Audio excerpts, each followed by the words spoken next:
Welcome to the Opinionated Monsters. I'm Scott McClelland of Carnival Diablo. I'm Sonzi from OttawaHorror.com. I'm Kevin the Zombie King from ZombieInfo.com. And I'm Jessica, Lion Tamer. Well, today is a big day for me. Why? Because we're talking about something I really love.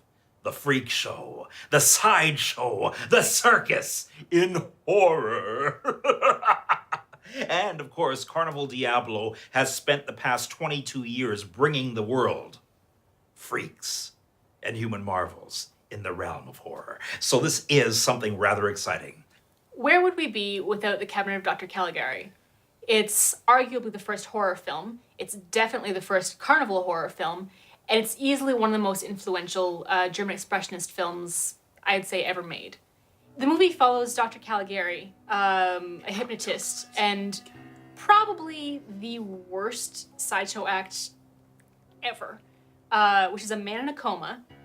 He's clairvoyant, and he tells you when you're gonna die. Now, the movie itself also features really jarring landscapes, like very two-dimensional sets, tilting walls and windows, and I would really say that the setting of the movie itself tells the story at least as well as any of the characters can. There's something kind of intrinsically surrealist about circus and the carnival. Another movie where this is really evident is The Last Circus. The title is a little misleading. It may not actually be The Last Circus, but it's this fantastic tour de force movie with homicidal clowns set in the Spanish Civil War. It's bizarre, it's surreal, it's grotesque. It's basically what would happen if Todd Browning, Guillermo del Toro, and Pedro Almodovar got together, got really high, and made a movie together. Now that's frightening. Well, when I saw the topic for this week, I didn't go into, heavy research mode or anything. I just thought the best thing that would be to grab the ones that sort of jumped out at me. And I just recently watched a movie called Amusement, which is Your Fear is His Amusement. And he basically uses, it's basically about a kid from school who chases down these three girls. Of course, that doesn't become apparent until the third act, which is really bad in the line of filmmaking. But he basically, dresses up as a clown, because clowns, of course, are inherently terrifying, especially to me. I don't like clowns. Anyway, the whole, underlying fear, though, he basically was trying to make them really scared. He was trying to freak them out so he could derive pleasure out of it. It's not like he was, it was really badly executed. But that circus element was still there thanks to the, using the clown disguise. There's a few different ones, though, actually set in an actual carnival. There's this movie that came out. It stars Tim Curry, Grace Jones, Shawn Ashmore from the X-Men, and some other dude. Bastard. Him! Anyway, the movie itself is more like, in my mind, sort of more like a Twilight Zone episode or a Tales from the Dark Side. It's got a little something for everyone. And believe me, I mean everyone. Whoa. Anyway, it follows, one of the human marvels, the hirsute wolf girl, essentially, in her sort of quest to get cured. And it's actually a pretty passionate story. What's really interesting is when you see the actual carnival folk come together and try to discuss some of the difficulties, it's really interesting to see basically what's behind the curtain. You actually see some of the camaraderie that the carnival folk actually have with each other. And like, Freaked is not a horror movie. It'd be horrifying because it's like Ted from Bill and Ted's, or Bill, I don't know which one he is. He plays a child star who, Ricky Coogan, who gets sort of trapped in this freak show run by Randy Quaid. He has a stable of freaks, and I mean literally a stable, because he keeps them all in a barn. He's got a guy who's got a sock for a head. He's got Mr. T as the bearded lady. Brooke Shields is in it, and ironically, they don't focus on her eyebrows. It truly is an awesome movie. It is, and it's very fun, and it's one of those ones that sort of takes the mick out of itself. There's always going to be a hidden dark side to any carnival, whether it's real or implied. All right, well, I have to admit that I don't find this particular subgenre particularly frightening. I don't know what it is. I think it's because when I was a kid, I really wanted to A, run away with the circus. Me too. And B, I did. I always identified with the freaks.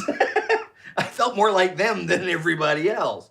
But there are a few movies that come to mind for me right away. There's the good, the bad, and the just plain weird. The good is Tobe Hooper's Funhouse. I always love that movie. The Killer Funhouse. I actually hadn't seen that one when it came out, and we was it you that did it? And yeah, Zombie Info put it on at the Mayfair, and I got a chance to watch it, and I'm like, this is so good. When they cleaned up the print. Basically, a group of teens end up going into a funhouse after hours for the night, which turns out to be a deadly mistake. They're basically knocked off by a killer in various increasingly gruesome and rather inventive, if I may say, fashions. It takes all of the classic slasher tropes, plays them out beautifully, but at the end, of course, there is that weird sort of thing where they're running around, they can't find their way out. They go through 3 different levels and about 6 different rooms, and then they cut to the outside as the police are coming up, and you're like, where was all that? The Bad is a movie that I saw called Freakshow. This is basically an anthology. It follows 3 stories with Gunnar Hansen acting as the barker or the ringmaster for these sideshows. Each one is based on an artifact or a picture. The actual through part with Gunnar Hansen is mildly acceptable. They at least look like they might have made a bit of an effort for it. The production value on the 3 stories is absolutely terrible, and the stories are particularly memorable. Screw it, it sucks. It's a piece of crap. It is a steaming piece of crap. So we got the good, the bad, and then just a downright weird. A movie that actually, once again, like all of the other weird movies in my life, you introduced me to, killer clowns from outer space. Aliens come down dressed as clowns, spin I don't think people they're up. dressed. I think they are clowns. Maybe they are clowns. They look They like are clowns. Yes, that's true. They're not dressed as They clowns. don't even have makeup on. That's true. They're pigmented that way. Exactly. They are clowns. They're aliens that look like clowns, come down to Earth. In a big top. In a big top. Wrap people up in cotton candy, stick a big straw on them, and drink their innards out. Especially with Funhouse and Killer Clowns from Outer Space. The other thing I like about those is while they have scary elements in them, there's a ridiculous sense of fun to them, too. Oh, a lot of fun. A lot of fun. Absolutely. The only time I found clowns fun. My love for the freak show, the sideshow, and the circus/carnival goes back to a wonderful man who created the first real popular version of Dracula, Todd Browning. Okay. He was the director of it. And Todd Browning did a second movie right after Dracula called Freaks, which was banned for 45 years. Yeah, like in most everywhere. countries. Everywhere. Yeah. Freaks was banned for so long because the public wasn't ready to watch a movie with that many special people. It was an exciting film, though, because it had every type of freak from Barnum's world possible. They had Zip the Pinhead. They had Prince Randian, yeah. who was the guy that was like he had no arms and legs, and he could roll a cigarette with his mouth. They had the Hilton Sisters, which was amazing because just having them on film was a great thing. So this movie to me was a wonderful look at the real freak show, and it told a great story. And it ended horrifically. Now, as I move forward, I go from a horrific story to a wonderfully poetic story called Something Wicked This Way Comes. Master Bradbury. Mr. Bradbury, if you read the book first, every single sentence is poetry. Something Wicked This Way Comes was very important because I saw it before I invented Carnival Diablo.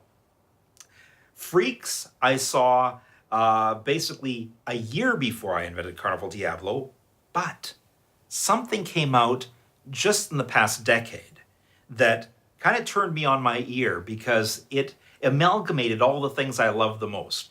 It had real freaks, it had fantastic stories, and I could watch it for hours. Why? Because it was on TV. Nice. Carnival.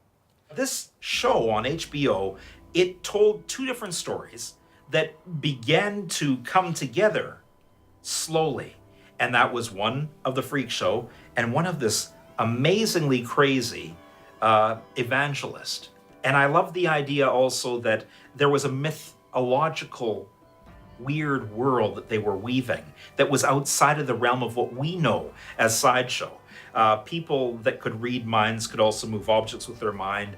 There was, almost some kind of demigod type aspect to some of the things that were going on. And it was a real wonderful trip down the rabbit hole into a really weird and sometimes not only intriguing and beautiful, but ugly world. Now, speaking of horror carnival in television, I'm actually really looking forward to everyone's favorite TV show about spooky tales specific to the Northwestern Hemisphere, American Horror Story Freakshow, which premieres this month. I'm very excited. Not a lot of details out about it so far. A little bit of, casting notes. Creepy smiley face, whoa, and what's her name's gonna play a two-headed... Yeah. Yeah, like Great what? special effect on that one. I saw some pictures. What a fun episode. I'm glad we got to do this one. Thank I you. agree. It was fun. Yeah. Yeah, it was awesome.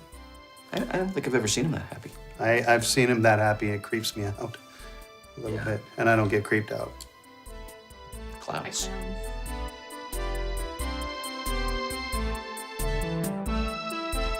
So that's it for another week. Let us know what you think in the comments section down below. What's your favorite creepy carnival movie? Did it make you want to run away and join the circus? I know I did. And don't forget to subscribe to our channel down there. Find us on Facebook, follow us on Twitter, maybe tweet us some creepy clown photos, #ClownsLoveKevin. Also, don't forget to subscribe to our Facebook page. And if you look down below, we'll have a link to Scott's behind-the-scenes footage from Blood Moon.